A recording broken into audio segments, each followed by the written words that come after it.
عام طور پہ یہ سمجھا جاتا ہے کہ ایک لڑکی کا غم لڑکی ہی اس کو بانٹ سکتی ہے، لڑکے کا غم لڑکا ہی بانٹ سکتا ہے۔ تو ایک بریک اپ ہونے کے بعد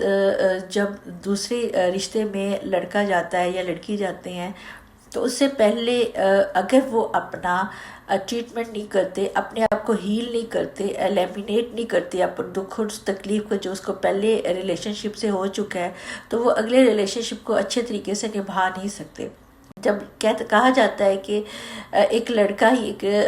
دوسرے لڑکے کا دکھ بانٹ سکتا ہے اور لڑکی دوسری لڑکی کا دکھ بانٹ سکتی ہے، تو اس کے بیچ میں جو علاج ہے اس کو ایلیمینیٹ کیا جاتا ہے، جو کہ ایک اچھی چیز نہیں ہے، کیونکہ آپ کے انکانشیس میں تو سب کچھ رہ رہا ہے۔ بظاہر دیکھنے میں آپ کہتے ہیں ہاں میں نے اپنے آپ کو ہیل کر لیا، میں ٹھیک ہے، لیکن آپ ہیل نہیں ہوئے ہوتے، آپ کے انکانشیس میں سب کچھ آ رہا ہے۔ جب اگلے ریلیشن شپ میں جاتے ہیں تو پھر انکانشیسلی آپ ان سے بدلہ لیتے ہیں۔ جب اسے کہا جاتا ہے جی